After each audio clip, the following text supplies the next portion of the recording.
Assalamualaikum warahmatullahi wabarakatuh. Yang kami hormati rekan-rekan media, baik media cetak maupun media elektronik. Terima kasih atas kehadiran semuanya dalam press conference DPC PKB Kabupaten Pangandaran berkenaan dengan pembukaan pendaftaran bakal calon bupati dan bakal calon wakil bupati Pangandaran tahun 2024. Alhamdulillah pada siang hari ini kami telah menyelesaikan rapat internal berkenaan dengan persiapan pemilu kada Kabupaten Pangandaran tahun 2024. Ada beberapa hal yang dihasilkan dari rapat yang sudah kami laksanakan, dan tentu hasil ini menjadi bagian dari pedoman kami DPC PKB Kabupaten Pangandaran dalam mengelola dan mempersiapkan pemilu kada Kabupaten Pangandaran tahun 2024.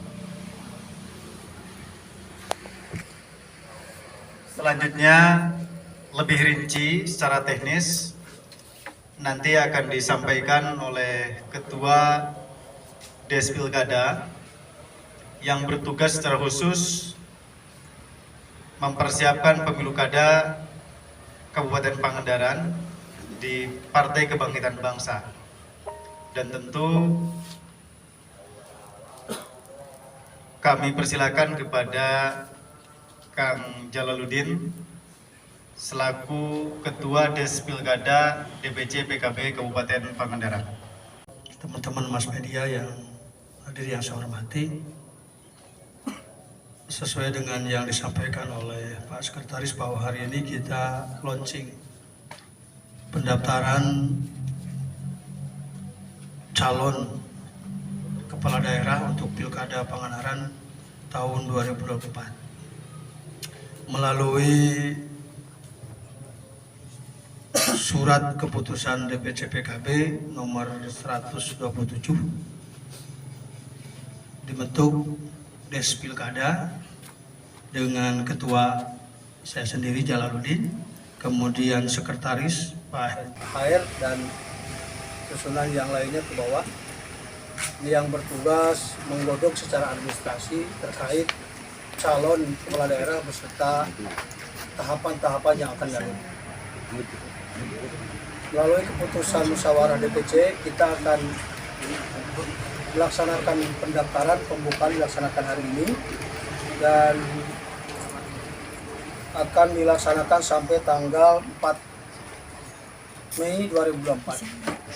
Waktu pendaftaran yang kita buka itu mulai tanggal 25 hari ini dan akan ditutup pada tanggal 4 Mei 2024 dengan insya Allah pada setiap hari jam kerja kita akan standby di tempat ini untuk menerima dan menerima pengambilan formulir dan menerima pengembalian. Tentunya pengembalian sesuai dengan nanti kesediaan yang mengambil formulir, kita akan sediakan sesuai dengan keinginan yang mengembalikan. Waktunya tentatif, tentunya nanti ada berita informasi lanjutan kepada teman-teman setelah nanti mengambil formulir, kemudian kesediaan mengembalikannya dengan cara apa, bagaimana dan hari apa. Insya Allah nanti ada susulan informasi sesuai dengan kesediaan para bakal calon yang akan mendaftar di PKB. Harapan kami pendaftaran ini membuka kesempatan seluas-luasnya bagi kader PKB, bagi tokoh Nahdlatul Ulama, kami sangat harapkan, juga bagi masyarakat Pangandaran yang memang berkesempatan untuk ikut berkompetisi dalam pelaksanaan pilkada.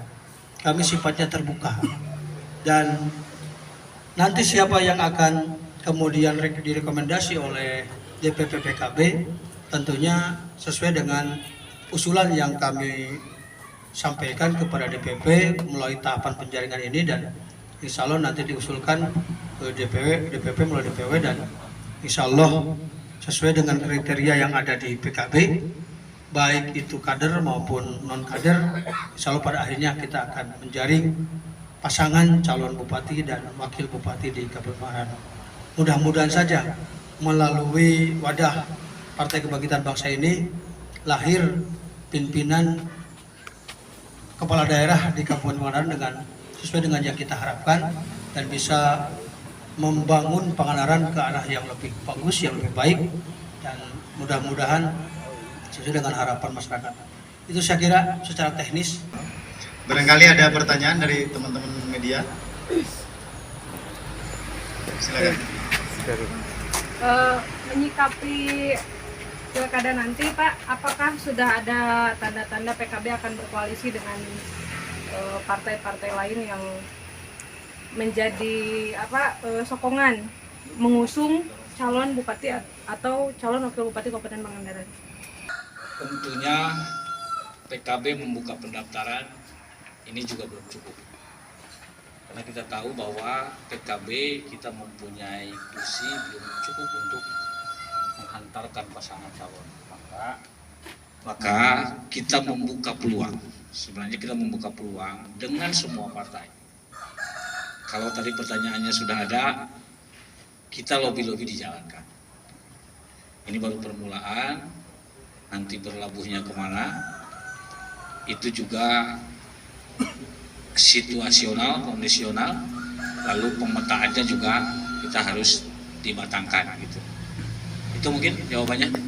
Pak, untuk sosok yang diinginkan PKB seperti apa? Sosok figur yang diinginkan. Tentunya PKB menginginkan sosok figur yang memahami tentang kondisi Pangandaran hari ini untuk melangkah ke depan. Kita tahu bahwa beban Pangandaran ini tidak mudah. Ada pondasi yang sudah diletakkan, tetapi pondasi ini juga tidak cukup kalau hanya kita berpikir euforia kontestasinya. Maka inilah tujuan PKB, membuka ruang untuk masyarakat luas. Siapa saja yang punya keinginan untuk maju, maka PKB siap menjadi kendaraan. Tentu nanti akan kita sesuaikan dengan harapan kita. Tidak serta-merta orang mencalonkan, mendaftarkan diri ke PKB lalu dia bisa lolos. Karena memang ada banyak hal nanti yang akan kita lakukan, banyak hal fit and proper test-nya juga kita akan lakukan. Tidak hanya popularitas, tidak hanya elektabilitas yang mendorong terhadap kontestasi, tetapi juga kualitas juga harus dipertimbangkan gitu. Jadi intinya saya menginginkan muncul sosok-sosok yang memahami tentang Pangandaran hari ini, ke depan harus apa dan bagaimana. Pak, kalau untuk dari partai PKB itu sendiri barangkali sudah punya untuk yang calon dari partai PKB itu sendiri? Dari kader sendiri. Rekom dari DPW atau DPP untuk kader, para kader saat ini ada nggak, ke siapa? Tentu kalau kader itu tidak datang dari atas, tidak ditunjuk dari atas, tetapi kita mengusulkan. Ada banyak, kita punya stok. Ada Kang Ahmad Irfan Alawi sebagai Ketua Dewan Syuro, Kang Jalal sebagai Sekretaris, Kang Cep Najmuddin, bahkan saya, bahkan yang lain. Jadi kalau di PKB, kalau internal ini kan sudah menjadi domain partai. Artinya seleksi penerimaannya itu nanti ada di partai. Nggak perlu internal partai mendaftar secara resmi seperti orang non kader partai mendaftar ke PKB. Ya, itu maksudnya dari partai PKB sendiri berarti sudah ada siap untuk ikut dalam kontestasi pilkada di Kabupaten Pangandaran. Secara partai siap nggak siap harus siap. Berarti sudah ada orang partai. Belum, kalau udah ada ya ngapain kita buka pendaftaran? Ya, kan mungkin barangkali bisa aja. Kalau yang komunikasi sudah ada banyak. Kalau yang komunikasi yang menginginkan dan mencari informasi kapan PKB akan membuka pendaftaran. Insya Allah, alhamdulillah sudah ada berkomunikasi. Tinggal kita menunggu apakah keseriusan beliau ini akan betul-betul akan mendaftar ke PKB atau tidak. Pak, hasil dari penjaringan itu berapa hari setelah dari penutupan? Pertanyaan, setelah ada yang daftar pendaftaran ditutup, ya kita mekanismenya sesuai dengan petunjuk DPP DPW. Di PKB itu ada seleksi administrasi, ada fit and proper test. Juga kita melibatkan petunjuk dari orang tua kita, Nahdlatul Ulama biasanya terlibat di situ, sehingga nanti sesuai dengan hasil analisa seluruh yang daftar kita akan usulkan beberapa nama ke atas dan finalisasinya adanya di DPP tentunya. DPP meminta input kepada kita setelah kita menyeleksi calon-calon yang daftar di sini. Ada mahar nggak sih Pak untuk yang mau mendaftar di? Bukan mahar, tapi komitmen. Ada komitmen. Nah, ada komitmen. Komitmennya apa, Pak? Komitmennya apa Pak? Komitmennya apa? Ya komitmennya ada yang jangka pendek, jangka panjang tentunya. Tadi kalau pertanyaannya PKB target menang nggak? Iya. Kalau target menang harus siap segala-galanya kan? Begitu. Enggak, tapi secara pendaftaran gratis ya Pak ya? Pendaftaran gratis. Gratis. Tadi yang pertanyaan terbuka itu, ya tentunya kalau melalui daftar ke PKB, siapapun orangnya harus siap menjadi kader PKB ke depan. Kita nggak mau kendaraan ini dipakai hanya untuk menumpang saja, kemudian sudah sampai tujuan turun tanpa pamit, nggak juga. Makanya ada fit dan proper test itu terkait dengan komitmen dengan partai. Begitu. Ada lagi? Udah ada yang ngambil formulir, Pak? Sudah. Berapa orang, Pak? 2 orang. Di antaranya, Pak? Nanti Ya sebut dong bocoran, Pak. Dari kader apa dari luar kader Pak? dari kader. Dari kader. Kader, non kader ada. Oh, non kader Dari ada. Nahdlatul Ulama ada 1 orang. Nanti pengembaliannya. Oh, pengembalian. Tunggu kejutan. Oh, tunggu kejutan. Saya gini, maksudnya pengembaliannya tentatif dalam jeda waktu pendaftaran itu. 10 hari ini ada yang mengambil, kemudian ada konfirmasi pengembaliannya hari apa, nanti kami informasikan ke teman-teman. DPP itu memohon kita merekomendasikan 3 nama 3 nama. dari hasil seleksi itu. Yang saya tadi maksud pas secara teknis pada akhirnya keputusannya ada di DPP. Karena nanti yang akan membawa rekom ke KPU itu rekom dari DPP gitu.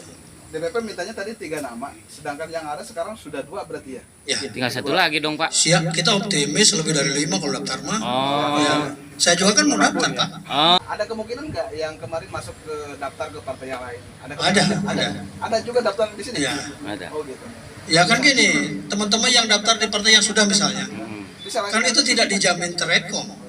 Wong partai hanya maksimum merekom 2, kalaupun paket murni. Sedangkan yang daftar 8. Para tokoh yang sudah daftar ke partai lain pun ada yang komunikasi kita mau daftar lagi.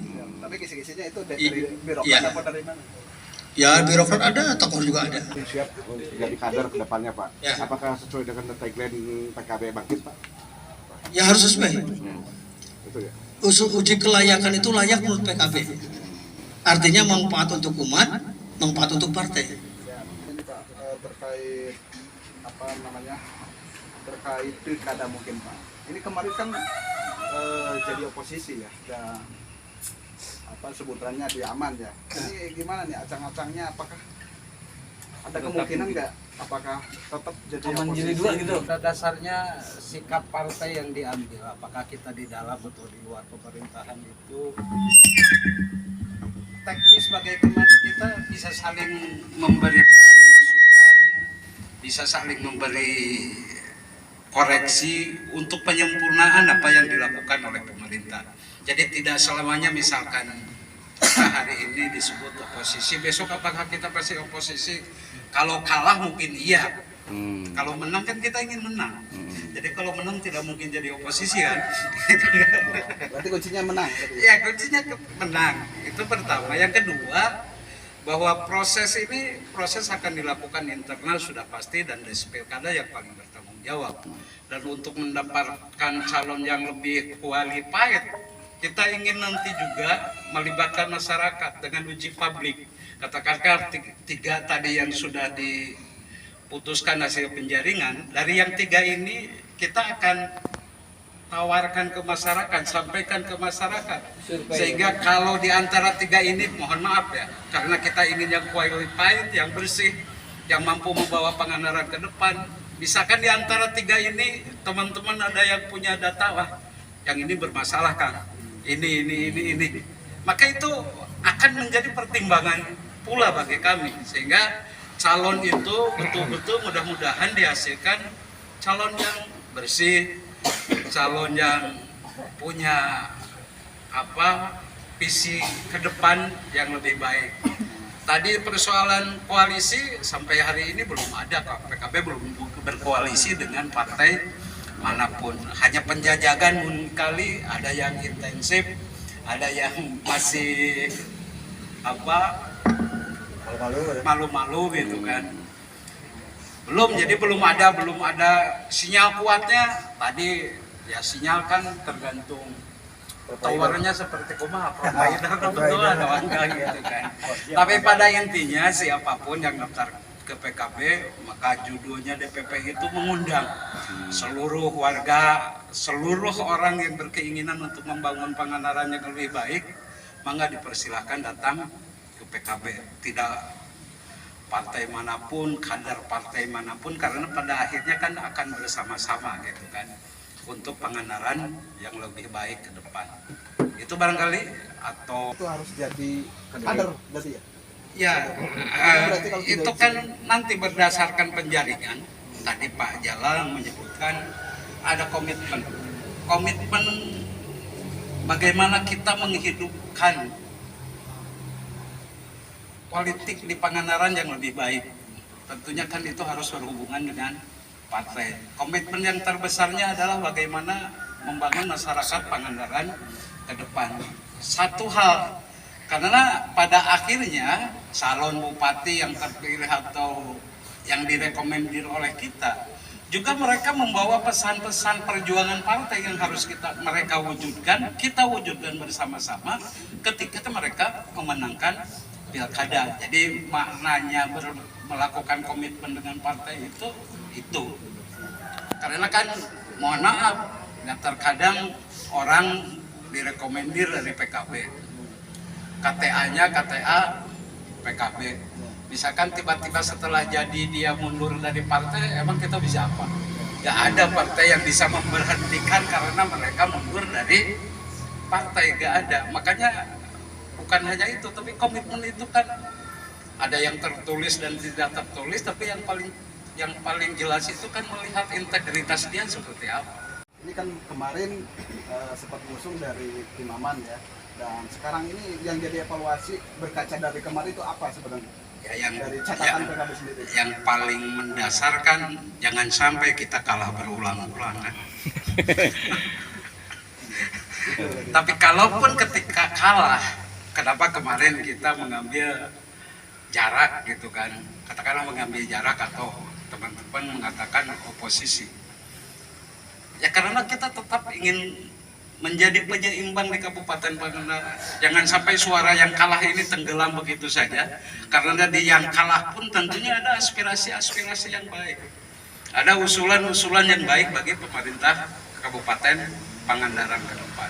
Terima kasih kepada kawan-kawan media yang sudah hadir meliput press conference yang kami laksanakan berkenaan dengan persiapan Pemilu Kada 2024. Abdullah Haris melaporkan untuk Global TV Aktual dari Pangandaran, Jawa Barat.